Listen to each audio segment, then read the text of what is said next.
for today. It's okay. You got tomorrow. Put it at the top of the list for tomorrow. Okay.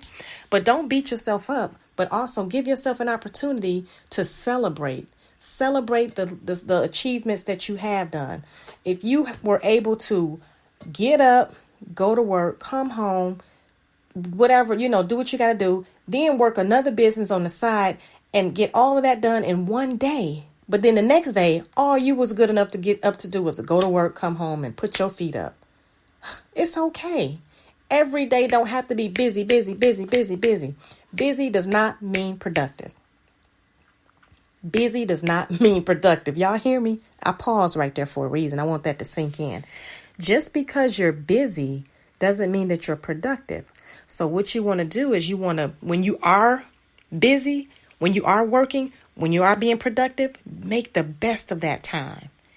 Make the best of that time so that when you are at a point of rest, you don't feel like I'm not doing enough.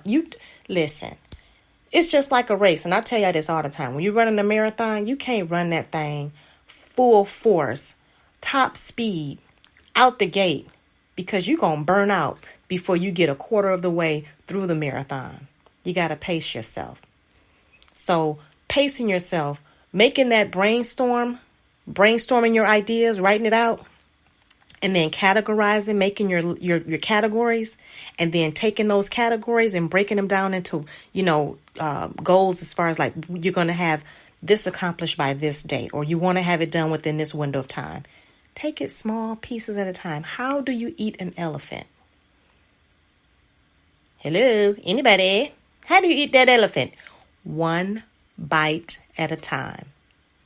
Because if you try to eat the whole elephant at one time, you're going to choke. Yeah. So with that being said, just remember, take it one bite at a time, one day at a time, one topic at a time, just take one section of the category at a time. Or you may have those categories and you may say, I need to do a little bit from each category, and that's fine. Do that. But do not overexert yourself, because you want to enjoy the journey of life. You want to enjoy the journey to what it is your goal is. If you're just busy trying to get to the destination and not enjoying the journey, it's a wasted trip. You ever been on a road trip with your parents or anybody just driving on the highway, and the whole way there, you got somebody in the car just complaining. Oh, goodness, my legs cramped up. Oh, my goodness, my shoulders hurt. I'm trying to take a nap, now my neck hurt. Wait a minute, I got to use the bathroom. I'm hungry. Why is the music? Who changed the station? I don't like this song. Can we pick something else? Oh, you breathing too heavy. Could you stop breathing so hard? Excuse me. Who wants to travel with somebody? You trying to look out the window, enjoy the scenery, looking at the trees, looking at the clouds, seeing how many license plates are from your state. I do that. I don't know about y'all. See how many license plates are from other states. I do all of that. Listening to the music, enjoying the music, just enjoying the ride. But you got this other person over here. You got Naggy Naysayer over here just complaining about everything. And you looking like, would you just shut your mouth? How about I give you some melatonin so you can just go to sleep for the rest of the trip? How about that? Because you want to enjoy the journey. Enjoying the journey of life. Look, am I going to say that I enjoyed every journey in my life? No, but it taught me something. As I'm getting older, I'm learning to slow down. I'm learning to take it all in. And I'm learning to enjoy where I am, what I'm doing, because God has me here for a purpose and for a reason. It might be even for a season. He may be getting ready to take me somewhere else. But before that, I have to enjoy and appreciate where I am. We have to enjoy and appreciate where we are, because the race is not given to the swift nor to the strong, but to those that can endure. And so I'm just trying to endure. I'm trying to enjoy the journey of life. Not trying. I am enjoying the journey of life. All its craziness, all its ups and downs, all the good, all the bad, all the indifferent, all the blessings, all the the headaches and heartaches, because it's teaching me, it's growing my character, it's growing my ability to share and to help others that may be going through or have gone through some of the same situations. So circling it back to categorizing is that you don't feel like you have to do everything in one day. Rome wasn't built in a day. Earth wasn't created everything, all of it in one day. Think about it. God said, let there be light. God said, let there be. He didn't do it all in one day. No.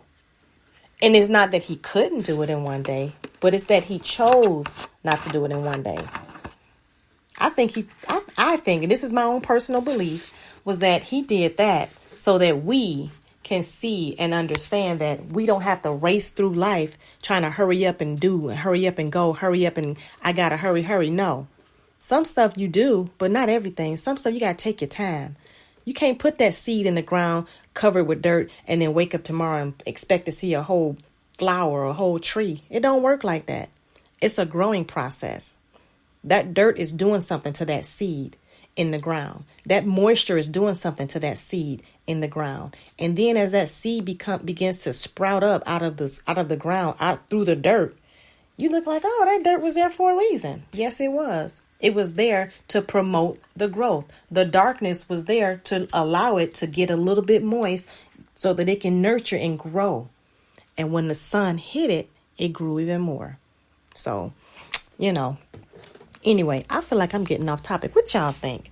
I don't have no music. I don't have no song to go to right now. So I guess I'll just keep letting you know about your list and how you categorizing. So if you happen to, and sometimes you may look at after you brainstorm, and then after you break your brainstorming into different categories, and then you place those other brainstorming ideas under those categories, you may look at it and some of them may appear to overlap, right?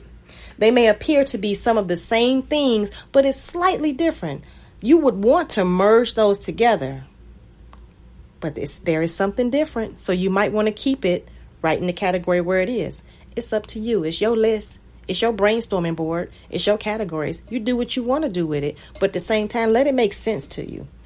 Let it make sense to you what you're doing, how you're doing it, right? And so it's just so much that we can do in a day. Sometimes we can overthink the whole process of trying to get organized, of trying to write that vision and make it plain, that we just exhaust ourselves in the process. We exhaust ourselves in just trying to do. You don't have to do that. You really don't. All you have to do is just take your time. One day at a time, one step at a time, one breath at a time, right? Don't try to do it all in one day. Don't try to do it. I mean, if it's a small project and you can get it done in one day, have at it. Do it. I would. But it's not necessary to do that, is what I'm saying. But you want to make sure that whatever it is that you're doing, that we're keeping God in the forefront of it. We can't just go off doing what we want, when we want, how we want, just because we can, because it's a lot that we can do. But do you have to do it all? Do you have to say it all? Do it all have to be you? No, I'm going to seek out some like-minded people. I want to surround myself with like-minded people so that I don't have to do it all, Could I? Probably. But why would I want to do that and exhaust myself and miss out on the beautiful journey of life? How many of y'all have ever been to let me see. How many of you have ever been to an amusement park and you get there and you see all of these rides that you want to get on? You see all of these games you want to play, all of these adventures and all of these tasks that you want to do. And then you just go running through the park and you miss. You just going running, trying to hurry up and get in the line. You see the line getting long, you run to the other one. You run. If you get up early in the morning, seek out the Father.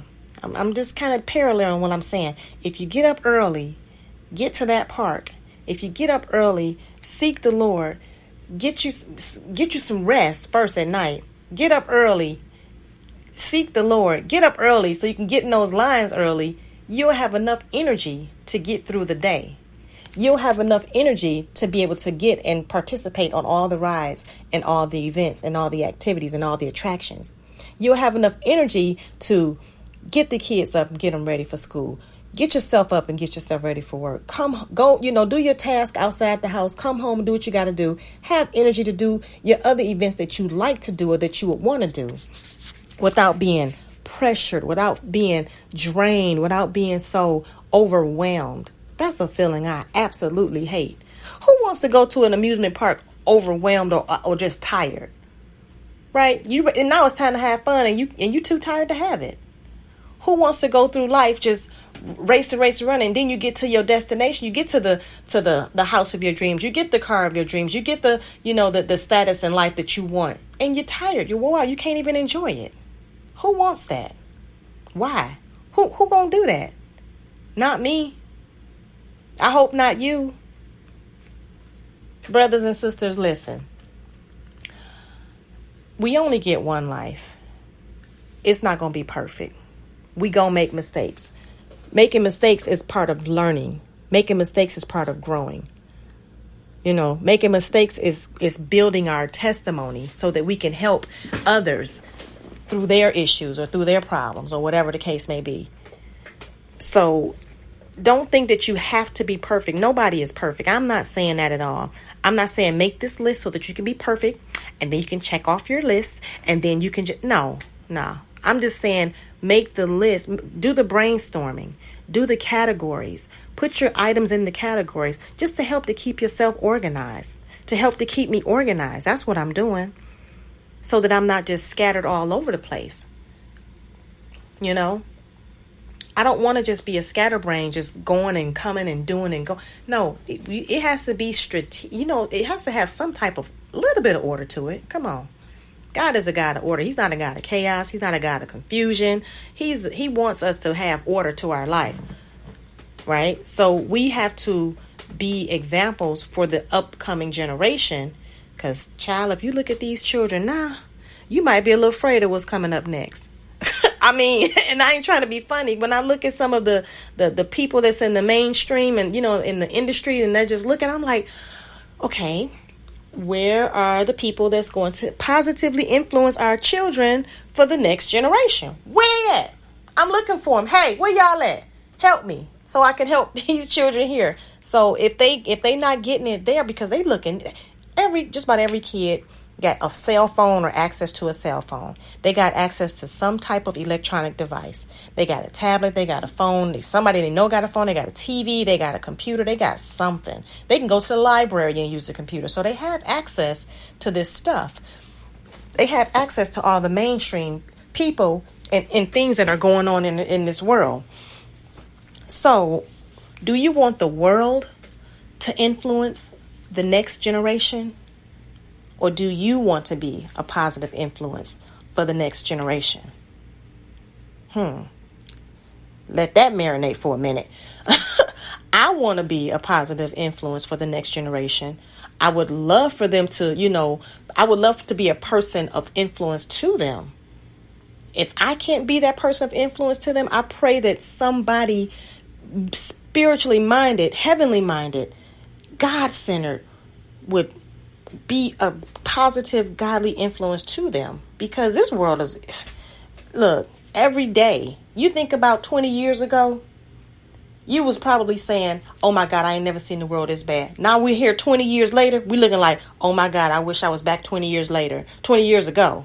You know what I'm saying? Because each year it's a little bit different. I know our parents and our grandparents, they look at where we are now, like, oh my God, I would never have thought it would have been like this. And then, every generation is looking back saying, I wish it was back in that day. I wish it was back in that day. I wish it was back in that day. But that's because we, in the current generation where we are right now, we have to be a positive, godly influence for ourselves, for other people, because you just never know. We may be the only God that somebody see. So we got to walk according to his word. We have to walk according to his plans for our lives. We can't just go about doing what we want. We can't be left to our own devices, because if we do, we just as bad as the folks that was in Sodom and Gomorrah. They was left to their own devices, and you see what happened to them. I don't want that for my life.